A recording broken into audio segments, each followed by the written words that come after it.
தேங்காய் தரோம் தின்னு பாருங்க. விருந்தாளிய மதிக்கிறது எங்க பண்புங்க. கத்தி வச்சு விருந்து தரது எங்க மரபுங்க. ஆனா நாற்காலியில் அமர வேண்டாம், பாரோ தாங்காது.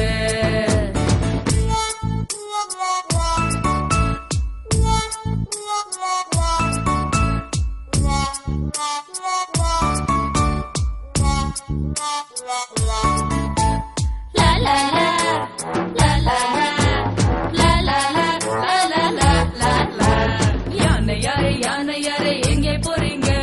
வீர நடை போட்டு யார பார்க்க போறீங்க? விருந்தாளிய எங்களோட வீட்டுக்கு வாங்க. வெல்லம் தரோம் தேங்காய் தரோம் தின்னு பாருங்க. விருந்தாளிய மதிக்கிறது எங்க பண்புங்க. கத்தி வச்சு விருந்து தரது எங்க மரபுங்க. ஆனா நாற்காலியில் அமர வேண்டாம்,